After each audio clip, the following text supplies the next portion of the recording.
암컷 사마귀가 교미를 시작한 지 불과 몇 초 만에 수컷의 머리를 물어뜯기 시작합니다. 수컷은 고통스럽게 몸부림치지만 암컷은 멈추지 않죠. 그런데 놀라운 건 머리가 뜯겨나가는 그 순간에도 수컷의 몸은 계속해서 교미를 이어간다는 겁니다. 암컷은 천천히 수컷을 씹어삼키면서도 동시에 자신의 유전자를 다음 세대로 전달하는 과정을 완성해 나가는 거죠. 이건 단순히 잔인한 자연의 모습이 아니라 생존과 번식을 위한 치밀한 전략이 숨어있는 장면입니다. 이 충격적인 이야기를 오늘 깊이 있게 들여다보도록 하겠습니다.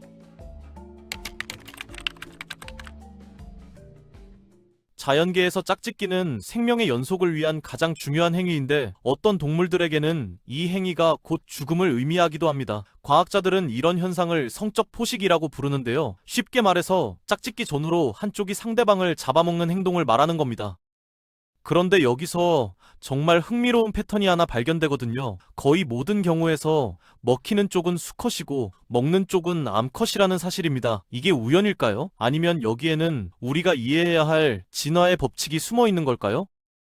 먼저 가장 기본적인 질문부터 시작해볼 필요가 있습니다. 왜 수컷만 먹히는 걸까요? 만약 수컷이 암컷을 먹어버린다면 어떤 일이 벌어질지 생각해보면 답이 명확해지거든요. 암컷은 알을 낳거나 새끼를 몸속에서 키우는 성별이죠. 그러니까 수컷이 교미 전이나 도중에 암컷을 잡아먹어버리면 그 순간 자손을 남길 가능성이 완전히 사라지는 겁니다. 아무리 배가 고프고 단백질이 필요해도 짝짓기 상대를 먹어버리는 습관을 가진 수컷은 자신의 유전자를 다음 세대에 전달할 수가 없는 거죠. 반면에 암컷이 수컷을 먹는 경우는 이야기가 완전히 달라집니다. 이미 정자를 받아낸 암컷은 수컷의 역할이 끝났다고 판단할 수 있거든요. 특히 수컷이 육아에 전혀 참여하지 않는 종에서는 더욱 그렇습니다. 암컷은 혼자서 알을 낳고 혼자서 새끼를 돌보고 혼자서 다음 세대를 책임져야 하는데요. 이 과정에는 어마어마한 양의 에너지가 필요합니다. 그런데 바로 눈앞에 단백질 덩어리가 있다면요? 그걸 먹지 않을 이유가 없는 거죠. 실제로 연구 결과를 보면 이 전략이 얼마나 효과적인지 알 수 있습니다. 사마귀를 대상으로 한 실험에서 교미 후 수컷을 먹은 암컷은 그렇지 않은 암컷에 비해 2배 이상 많은 알을 낳았거든요. 이건 단순히 영양분의 문제가 아닙니다.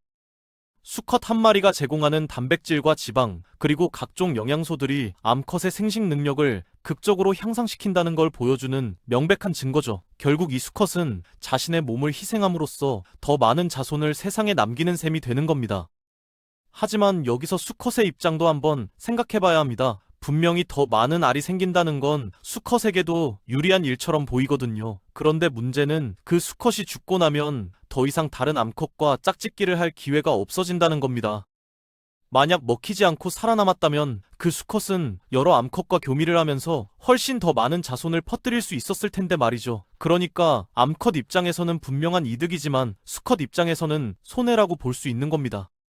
그런데 정말 놀라운 사례가 하나 있습니다. 붉은 등거미라는 종인데요. 이 거미의 수컷은 교미가 끝나면 스스로 제주넘기를 해서 암컷의 입속으로 들어갑니다. 말 그대로 자발적으로 자기 자신을 먹이로 바치는 거죠. 이게 도대체 왜 일어나는 걸까요? 과학자들이 연구한 결과 이 종의 수컷들은 대부분 첫 번째 짝짓기를 하기도 전에 포식자에게 잡아먹히는 경우가 많다고 합니다. 생존 환경이 그만큼 열악하다는 거죠. 그러니까 붉은 등거미 수컷 입장에서는 운 좋게 한 번이라도 짝짓기에 성공했다면 그게 거의 일생일대의 기회인 겁니다. 어차피 두 번째 기회가 올 가능성은 거의 제로에 가까운데 그렇다면 차라리 자신을 희생해서 암컷이 더 건강한 새끼들을 낳을 수 있도록 돕는 게 유전적으로 더 유리한 전략이 되는 거죠. 이건 단순한 본능이 아니라 수백만 년에 걸친 진화가 만들어낸 정교한 생존 전략입니다. 그런데 교미 이후가 아니라 교미를 시작하기도 전에 상대를 잡아먹는 경우도 있습니다. 이건 좀 이상하지 않나요? 아직 짝짓기도 안 했는데 상대를 먹어버리면 자손을 남길 기회 자체가 사라지는 건데 말이죠. 낚시거미 같은 종에서 이런 일이 자주 일어나는데요. 이유는 바로 극심한 경쟁 때문입니다. 낚시거미 암컷들은 생존하기 위해 극도로 공격적이어야 하거든요. 먹이를 놓고 벌이는 경쟁이 워낙 치열하다 보니 암컷들은 항상 전투 태세를 유지하고 있습니다. 그런데 이런 공격성이 너무 강하다 보니 때로는 짝짓기를 하러 온 수컷마저도 그냥 먹잇감으로 인식해버리는 실수가 일어나는 거죠. 수컷은 짝짓기를 하려고 조심스럽게 다가가는데 암컷은 아, 먹이가 왔네 하고 덤벼드는 겁니다. 이건 암컷 입장에서도 손해인 상황이지만 워낙 공격적인 성향이 생존에 필수적이다 보니 어쩔 수 없이 벌어지는 일인 거죠. 진화는 항상 완벽한 해답을 주지는 않습니다. 때로는 이런 부작용도 감수해야 하는 거거든요. 이 모든 이야기를 종합해보면 성적 포식이라는 현상은 단순히 잔인하거나 비정상적인 행동이 아니라는 걸 알 수 있습니다. 생존과 번식이라는 두 가지 목표 사이에서 최적의 균형점을 찾으려는 진화의 산물인 거죠. 암컷은 자손을 더 많이, 더 건강하게 키우기 위해 영양분이 필요하고 수컷은 자신의 유전자를 퍼뜨리기 위해 때로는 희생도 감수합니다. 물론 이게 인간의 관점에서는 충격적으로 보일 수 있지만 자연계에서는 지극히 합리적인 전략인 셈이죠. 특히 사마귀 이야기로 다시 돌아가 보면 암컷이 수컷의 머리를 먼저 물어뜯는 이유도 명확해집니다. 머리에는 뇌가 있고 뇌는 수컷의 행동을 제어하는 중추인데요. 놀랍게도 머리가 없어지면 오히려 교미 행동이 더 활발해진다는 연구 결과가 있습니다. 뇌가 제동을 거는 기능이 사라지면서 몸의 본능적인 반응이 더 강하게 나타나는 거죠. 그러니까 암컷 입장에서는 수컷의 머리를 먼저 제거하는 게 교미의 효율성을 높이는 동시에 단백질도 섭취하는 일석이조의 전략이 되는 겁니다. 또 다른 흥미로운 사실은 모든 사마귀가 이런 행동을 하는 건 아니라는 점입니다. 연구자들이 관찰한 결과 배고픈 암컷일수록 수컷을 먹을 확률이 훨씬 높았거든요. 이미 충분히 먹이를 섭취한 암컷은 수컷을 그냥 살려주는 경우가 많았습니다. 이건 암컷이 무조건 수컷을 먹으려고 하는 게 아니라 자신의 영양 상태를 판단해서 필요할 때만 이런 행동을 한다는 걸 보여주는 거죠. 정말 놀라울 정도로 계산적이고 전략적입니다. 수컷들도 가만히 당하고만 있는 건 아닙니다. 어떤 종의 수컷들은 암컷에게 선물을 가져가는 전략을 씁니다. 먹이를 물고 가서 암컷에게 바치는 거죠. 암컷이 그 선물을 먹는 동안 재빨리 교미를 끝내고 도망가는 겁니다. 심지어 어떤 영리한 수컷들은 빈 껍데기나 쓸모없는 물건을 선물로 포장해서 가져가기도 한다고 하는데요. 암컷이 그게 가짜인 걸 알아채기 전에 교미를 완료하고 재빨리 사라지는 거죠. 이런 속임수까지 등장했다는 건 수컷들도 나름대로 생존 전략을 진화시켜왔다는 증거입니다. 그런데 여기서 한 가지 더 생각해봐야 할 점이 있습니다. 왜 진화는 암컷과 수컷이 서로 협력하는 방향으로 가지 않았을까요? 둘이 힘을 합쳐서 새끼를 키우면 더 효율적일 텐데 말이죠. 실제로 많은 동물들이 그렇게 합니다. 새들이 대표적이죠. 하지만 곤충 같은 경우는 상황이 다릅니다. 곤충들은 대부분 일생 동안 한 번에 짝짓기만 하고 수명도 짧고 새끼를 돌볼 필요성도 크지 않거든요. 알을 낳으면 끝인 경우가 많습니다. 이런 환경에서는 수컷이 육아에 참여하는 것보다 암컷이 수컷을 먹어서 영양분을 얻는 게 훨씬 더 효율적인 전략이 될 수 있는 겁니다. 진화는 항상 그 종이 처한 환경에 가장 적합한 방향으로 진행되거든요. 인간의 가치관으로 보면 비정하고 잔인해 보일 수 있지만 그 동물들의 입장에서는 최선의 선택인 거죠. 또 하나 재미있는 사실은 수컷의 크기가 암컷보다 훨씬 작은 종일수록 성적 포식이 더 자주 일어난다는 점입니다. 거미류가 대표적인데요. 어떤 거미는 암컷이 수컷보다 100배 이상 크기도 합니다. 이렇게 크기 차이가 크면 암컷 입장에서 수컷은 그냥 작은 먹잇감으로 보일 수밖에 없는 거죠. 반대로 크기가 비슷하거나 수컷이 더 큰 종에서는 성적 포식이 거의 일어나지 않습니다. 암컷이 쉽게 제압할 수 없으니까요. 이런 크기 차이는 왜 생긴 걸까요? 암컷이 크면 더 많은 알을 낳을 수 있고 더 건강한 새끼를 키울 수 있습니다. 반면 수컷은 그냥 정자만 전달하면 되니까 굳이 클 필요가 없는 거죠. 오히려 작으면 먹이도 덜 먹어도 되고 움직임도 빨라서 암컷을 찾아다니기에 유리합니다. 그러니까 자연 선택은 암컷은 크게, 수컷은 작게 만드는 방향으로 작용했고 그 결과 암컷이 수컷을 먹기 더 쉬워진 거죠. 모든 게 연결되어 있습니다. 붉은 등거미 이야기를 좀 더 자세히 들여다보면 이 자발적 희생이 얼마나 정교한 전략인지 알 수 있습니다. 수컷은 교미를 하는 동안 암컷의 입 바로 앞으로 자신의 배를 가져갑니다. 암컷이 쉽게 물 수 있도록 위치를 잡아주는 거죠. 그리고 암컷이 자기를 먹는 동안에도 교미를 계속 이어갑니다. 더 놀라운 건 수컷이 먹히면서도 교미 시간이 더 길어진다는 점입니다. 암컷이 먹이를 먹느라 움직임이 둔해지면서 수컷은 더 많은 정자를 전달할 시간을 벌 수 있는 거죠.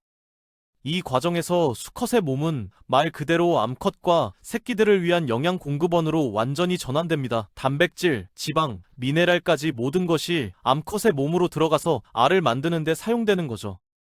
어떻게 보면 수컷은 자신의 몸을 직접 새끼들에게 물려주는 셈입니다. 이보다 더 직접적이고 확실한 유전자 전달 방법이 또 있을까요? 낚시 거미의 경우는 또 다른 흥미로운 측면이 있습니다. 암컷이 워낙 공격적이다 보니 수컷들은 접근하는 것 자체가 목숨을 거는 일입니다. 그래서 수컷들은 특별한 신호를 보내면서 조심스럽게 다가갑니다. 다리를 특정한 리듬으로 움직이거나 물의 진동을 보내서 나는 먹이가 아니라 짝짓기 상대야 하고 알리는 거죠. 하지만 암컷이 너무 배가 고프거나 긴장 상태에 있으면 이런 신호를 무시하고 공격하는 경우가 있습니다. 수컷 입장에서는 정말 운이 나쁜 거죠. 어떤 수컷들은 암컷이 탈피를 하는 순간을 노립니다. 거미나 곤충은 성장하면서 껍질을 벗는데 이때는 몸이 부드럽고 움직임이 둔해집니다. 그 틈을 노려서 재빨리 교미를 시도하는 거죠. 암컷이 방어할 수 없는 순간을 이용하는 겁니다. 이것도 수컷들이 개발한 생존 전략 중 하나입니다. 하지만 탈피 직후의 암컷은 특히 배가 고프기 때문에 탈피가 끝나자마자 수컷을 잡아먹을 위험도 있습니다. 그러니까 수컷은 타이밍을 정확하게 맞춰야 하는 거죠. 이 모든 현상을 보면 자연계에서는 우리가 생각하는 정상이라는 개념이 전혀 다르다는 걸 알 수 있습니다. 인간 사회에서는 짝짓기 후 상대를 죽이는 행동이 상상도 할 수 없는 일이지만 사막이나 거미 입장에서는 그게 가장 합리적인 선택일 수 있는 거죠. 옳고 그름의 문제가 아니라 생존과 번식이라는 목적에 얼마나 효과적이냐의 문제입니다. 또한 이런 행동들이 본능에 의해 자동으로 일어난 것처럼 보이지만 실제로는 상황에 따라 유연하게 변한다는 점도 중요합니다. 앞서 말했듯이 배부른 암컷은 수컷을 덜 먹고 배고픈 암컷은 더 자주 먹습니다. 이건 암컷이 자신의 상태를 어느 정도 인식하고 있다는 증거죠. 물론 이게 의식적인 판단은 아니겠지만 진화가 만들어낸 정교한 메커니즘이 작동하는 겁니다. 마지막으로 한 가지 더 생각해 볼 점은 이런 성적 포식이 장기적으로 어떤 영향을 미치는가 하는 문제입니다. 수컷들이 계속 먹히다 보면 덜 먹히는 수컷들의 유전자가 더 많이 퍼지게 되겠죠. 예를 들어 더 빠르게 도망가는 수컷, 더 영리하게 선물을 주는 수컷, 또는 암컷의 공격성을 감소시키는 화학 물질을 분비하는 수컷 같은 거 말입니다. 실제로 일부 종에서는 이런 진화가 진행되고 있다는 증거가 발견되었습니다. 반대로 암컷 입장에서도 변화가 일어날 수 있습니다. 너무 많은 수컷을 먹어버리면 짝짓기 기회 자체가 줄어들 수 있으니까요. 그래서 적절한 균형점을 찾아가는 방향으로 진화가 진행될 수 있습니다. 정말 필요할 때만 먹고 그렇지 않을 때는 살려주는 식으로 말이죠. 진화는 끊임없이 이런 미세 조정을 해나가는 과정입니다.